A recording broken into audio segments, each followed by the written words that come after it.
Right, so let's just get this big problem Mob has out of the way first. Pack-a-Punch in this map is the most tedious to get to out of all zombie maps. You need to acquire 5 things to get to the Pack-a-Punch. While the items are easy to get, most of them aren't as simple as walk over and pick it up. You need to do something beforehand.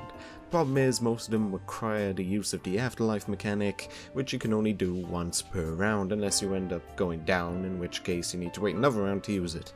And despite the fact that the map allows you to hold as many buildable items as you want at any time, an incredibly helpful and clearly logical idea that should not be gone back on, you can't hold onto more than one plain item at a time, so that makes things more tedious.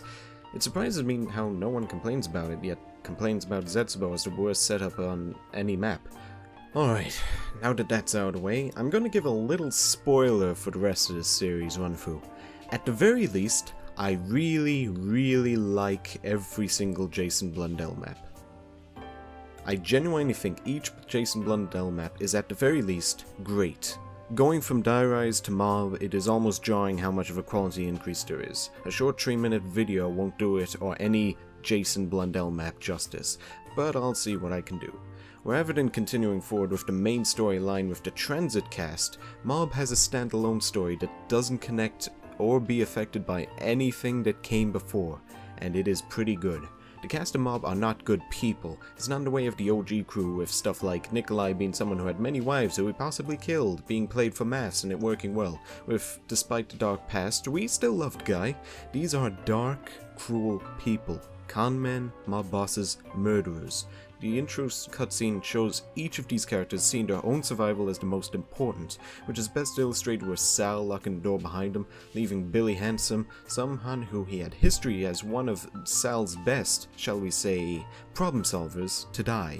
Plus Rusty Cage is going off in the background and Johnny Cash is always a plus.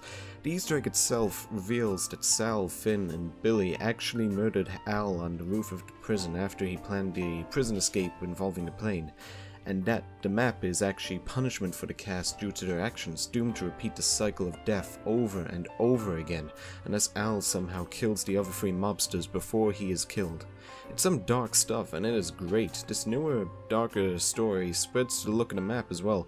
It's like a disturbing nightmare version of Alcatraz, and the visual disturbing horror holds up pretty good even 5 years later. And god, that sudden realization of this map coming out 5 years ago just hit me. I'm crawling closer to death every day, and I don't even notice it. Speaking of depressing stuff, I'd say this map has more of a depressing atmosphere rather than a scary one. Closer to something like Silent Hill than Resident Evil. It's pretty good, and now that I've noticed I haven't mentioned gameplay and I'm trying to keep these short, I'll sprint through the gameplay. Like I said, 3 or 4 minutes won't do these maps justice. The Afterlife is a neat addition that alters the gameplay in a way that I feel makes it flow a little better. You can access the perks quicker and you don't have to keep going back for quick revive whenever you go down, as it works as just that as well. The Blundergat is a really coolly designed and useful wonder weapon, a quad barrel shotgun, and with the Acid Gat upgrade it can become a very powerful weapon, and once it stops working with the damage, it becomes a very good utility weapon. No other guns really sort of shifted roles like that.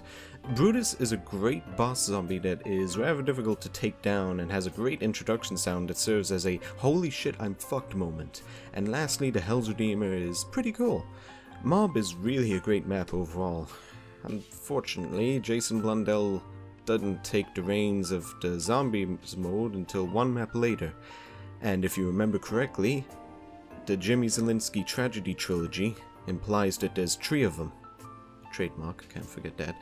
So, let us conclude our journey across the Jimmy Zielinski Tragedy Trilogy trademark with Buried. 10 days to go to the release of Black Ops 4.